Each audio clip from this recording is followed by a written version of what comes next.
Tema berikutnya akan disampaikan oleh Dr. Aminuddin Aziz, spesialis THT, BKL, subspesialis alergi imunologi dengan judul Peran Steroid Intranasal dalam Mengatasi Sumbatan Hidung pada Rinitis Alergi. Kami persilakan. Monggo, dokter.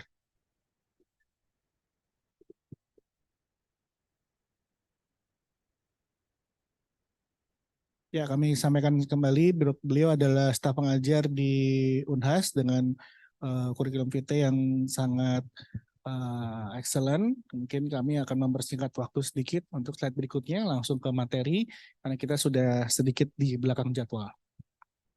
Baik. Baik, Assalamualaikum warahmatullahi wabarakatuh. Selamat siang. Terima kasih kepada moderator yang telah memberikan kesempatan kepada kami untuk sharing pada hari ini. Slide.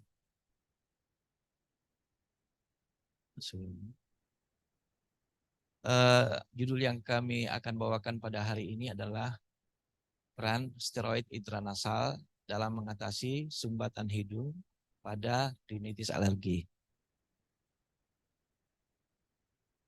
Sebagai permulaan bahwa definisi daripada rinitis alergi adalah merupakan suatu inflamasi pada mukosa hidung yang diinduksi oleh karena paparan ulang dari alergen yang diperantarai oleh IgE dengan gejala hiperaktivitas pada mukosa hidung, di mana gejala kardinalnya itu berupa bersin, gatal hidung, rhinore, dan obstruksi nasi.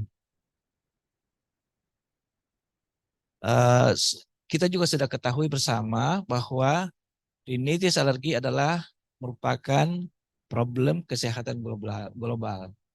Oleh karena prevalensinya tinggi, sudah dijelaskan tadi oleh pembicara sebelumnya, kemudian dampak daripada rinitis alergi ini sendiri terhadap kualitas hidup daripada penderita. Kemudian oleh karena sering berulang, maka biaya yang dikeluarkan juga itu cukup besar. Kemudian juga dapat disertai dengan penyakit komorbid. Ini juga sudah dijelaskan oleh pembicara sebelumnya. Jadi saya cuma ulangi sedikit saja bahwa kalau memang sudah tersensitasi dan ada paparan ulang dari alergen, maka akan terjadi degranulasi dari sel mastosit yang akan mengeluarkan mediators ya, di mana pada awal ini disebut reaksi alergi fase cepat ya, di mana gejala itu yang menonjol adalah bersin biasanya. Setelah itu ada juga rangsangan pada kelenjar, kemudian pembuluh darah, sehingga terjadi rhinore dan obstruksi nasi. Di samping itu juga ada pengeluaran sitokin dari sel mast dan juga sel T. Ya, ini contohnya ini semua akan mempengaruhi terjadinya pengeluaran sel-sel inflamasi dari mukosa, dari pembuluh darah ke mukosa hidung, sehingga terjadi peningkatan sel-sel inflamasi pada mukosa hidung, terutama eosinofil. Dan inilah yang akan menyebabkan terjadinya reaksi alergi fase lambat. Ya, itu biasanya beberapa jam dan bisa berlangsung sampai 1 hari. Dan gejala yang paling menonjol di sini biasanya adalah obstruksi nasi. Nah, ini juga sudah dikemukakan tadi ya sebelumnya. Jadi pada orang-orang rinitis alergi yang paling penting bagaimana kita mendiagnosis suatu rinitis alergi. Tentunya adalah kita tanyakan anamnesis yang cermat ya. Ini biasanya kadang-kadang orang alergi juga sudah tahu bahwa saya ini alergi nih. Kalau misalnya kena ini saya ada gejala. Jadi ini tentunya kita harus melihat lagi kira-kira apakah alerginya apa ini, apakah termasuk intermittent ringan kah atau sedang berat kah? Ya, jadi kita harus lihat lagi klasifikasinya ya. Apakah dia masuk di klasifikasi mana ya? Ini dapat kita lihat dari apa kita temukan dari anamnesis. Kemudian ini juga sudah dijelaskan tadi ada ya.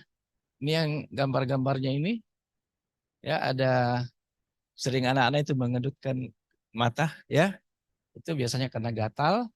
Ini yang alergi signer ya. Jadi bayangan gelap di pardua inferior. Ini karena stasis pena. Kemudian ini juga ada Dennis Morgan lain. Kemudian alergi salut ya. Ini biasanya terjadi pada anak-anak ya. Kemudian ini karena sering digaruk, jadi terbentuk garis melintang pada dorsum nasi yang disebut nasal crease.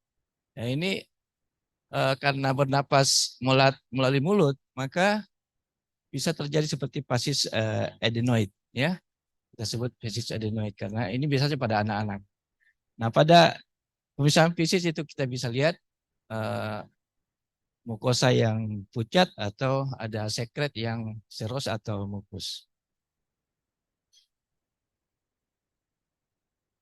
Nah, untuk gejala obstruksi nasi sendiri atau kongesti hidung ya, itu adalah suatu persepsi subjektif daripada penderita di mana terjadi gangguan aliran udara melalui hidung. Istilah obstruksi nasi sendiri itu kita sering samakan saja dengan kongesti hidung ya. Nah, tetapi sebetulnya istilah obstruksi nasi sendiri itu lebih sering dipakai pada kasus yang sensasi subjektif dan biasanya irreversible. Jadi banyak kasus di sini yang kemungkinan bisa terjadi obstruksi nasi, bukan saja rinus alergi. Jadi ada penyebab anatomi atau inflamasi, neurologik, hormonal, fungsional, lingkungan, dan faktor farmakologik.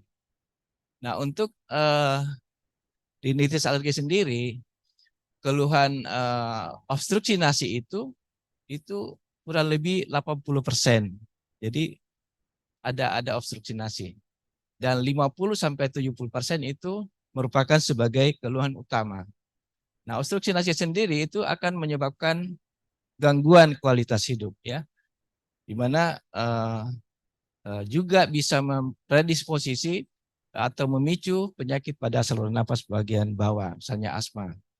Kemudian bisa terjadi gangguan tidur, penurunan efisiensi kerja, dan memicu terjadinya obstructive sleep apnea. Jadi gangguan napas pada saat tidur.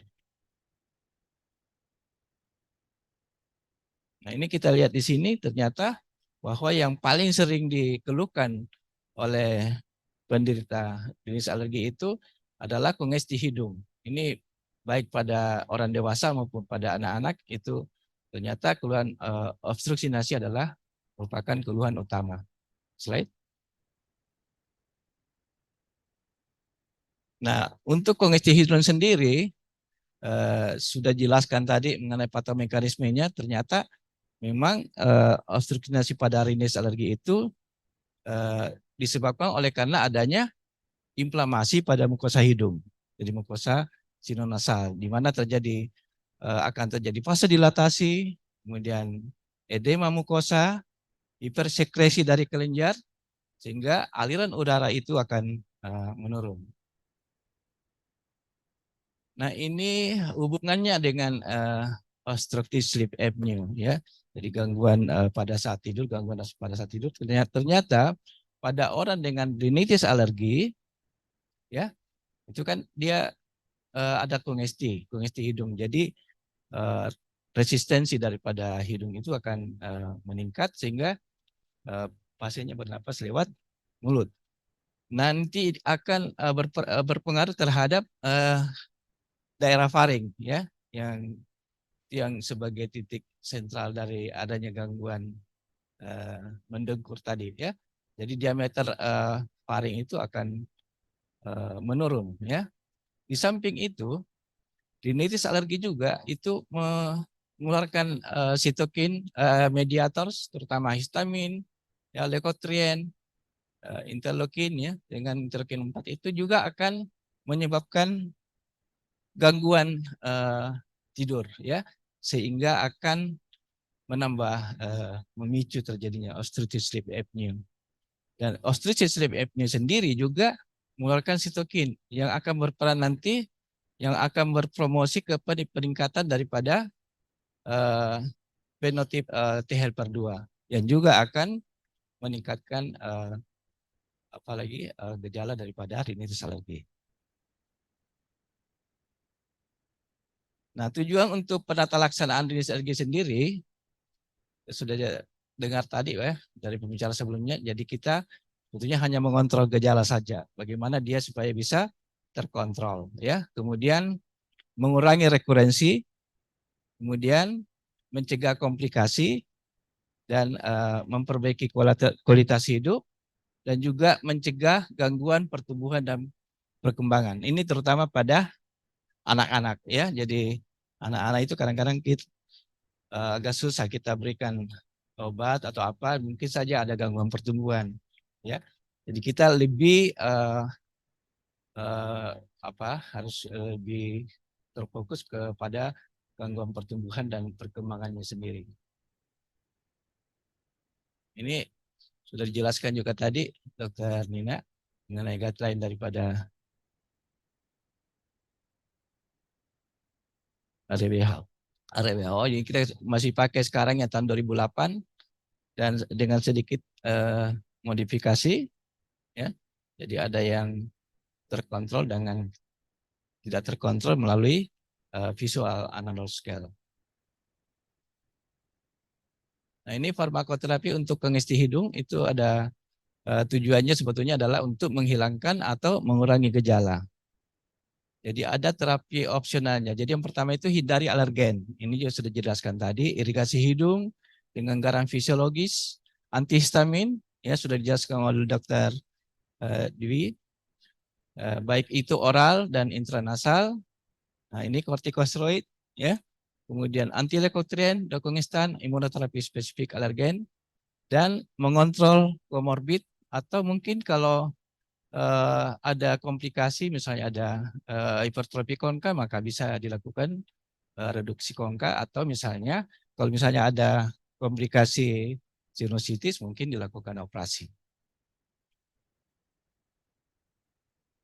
Nah, untuk penggunaan kortikosteroid intranasal sendiri kita sudah kenal barangkali ya bahwa kortikosteroid itu merupakan satu antiinflamasi yang kuat, di mana di sini kita memakai kortikosteroid intranasal. Jadi kita memanfaatkan antiinflamasinya ya dengan mengurangi efek efek komplikasi yang bisa ditimbulkan dengan pemberian kortikosteroid sendiri.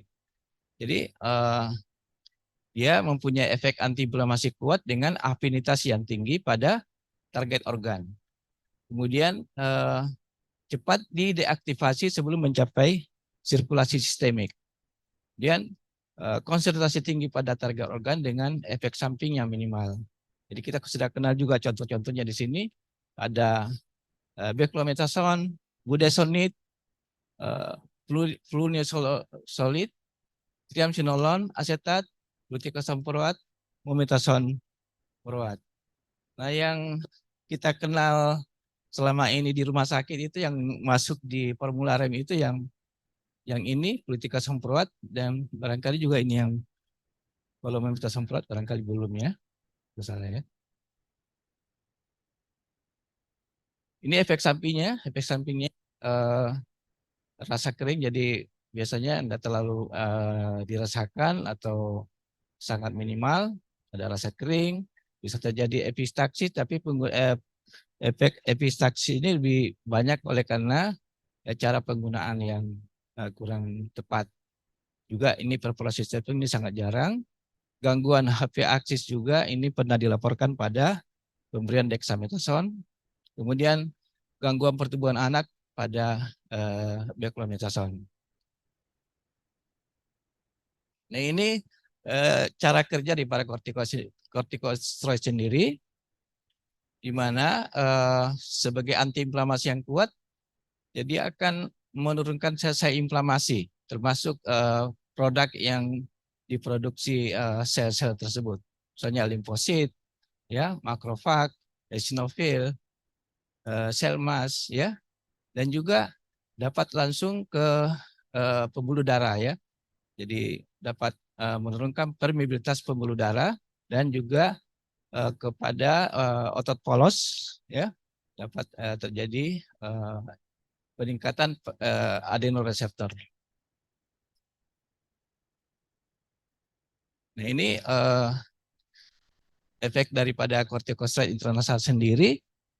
Jadi kita bisa lihat di sini dia dapat menurunkan inflamasi. Jadi inflamasi mukosa, menurunkan sel mas, juga menurunkan produksi sel kelenjar, ya. Dan selanjutnya nanti akan menyebabkan penurunan gejala pada baik itu pada fase cepat maupun pada fase lambat, dan juga nanti akan berakibat sebagai menurunkan gejala dan eksaserbasi gejala. Nah, ini kita lihat di sini perbandingan dari berbagai macam kortikosteroid intranasal. Di sini kita lihat di sini, ya, ada yang ini bioavailability-nya, ya. Jadi bioavailability itu seberapa besar dia diabsorpsi ke sistemik. Jadi yang sebaiknya kita pilih ini yang di bawah 1%. Jadi ini ada fluticasone furoat, mometasone furoat, dan fluticasone propionate. Nah, ini perbandingan dari berbagai macam farmakoterapi pada rinitis alergi. Kita lihat di sini, intranasal kortikosteroid itu dapat menurunkan semua gejala, ya, baik bersin, rhinore, obstruksi nasi, dan apalagi gatal hidung, ya. Nah, dibandingkan dengan antihistamin, ini efek pada obstruksi nasi itu rendah, ya, dibandingkan dengan kortikosteroid intranasal. Kemudian kalau kita bandingkan dengan dekongestan, intranasal dekongestan ini sebetulnya memang kuat, ya. Cuma ada efek sampingnya yang kalau kita berikan terlalu lama, maka bisa terjadi rinitis medikamentosa. Kemudian yang oral dekongestan itu sebetulnya ini biasanya dikombinasi dengan antihistamin, yaitu biasanya terlalu efeknya untuk obstruksi itu lebih rendah dibandingkan dengan kortikosteroid intranasal. Nah, ini efek dari mometasone furoat, di mana ada satu penelitian dibandingkan dengan placebo, ternyata dia efektif untuk menurunkan gejala obstruksi nasi atau kongesti hidung sedang berat. Dan ini juga kita bisa lihat di sini, dibandingkan dengan ternyata dia bisa dapat menurunkan kongesti hidung, baik itu sedang maupun berat. Ini kita bisa lihat di sini bagaimana mometasone ini sudah pernah diberikan pada anak-anak, ya. Ternyata pemberian terapi mometasone furoat selama 1 tahun itu dapat ditoleransi dengan baik tanpa memberikan efek gangguan pertumbuhan atau penekanan fungsi epiaksis dan pada pasien rinitis alergi perennial. Ini juga sudah dilihat juga tadi ini dengan melihat mukosanya dengan biopsi dan dilihat sebelum dan setelah 12 tahun pemberian mometasone furoat, ternyata epitelnya setelah pemberian 12 bulan itu masih intak dan artinya tidak ada atrofi. Kemudian juga sel eosinophilnya juga menjadi normal. Ini tadi sudah saya jelaskan tadi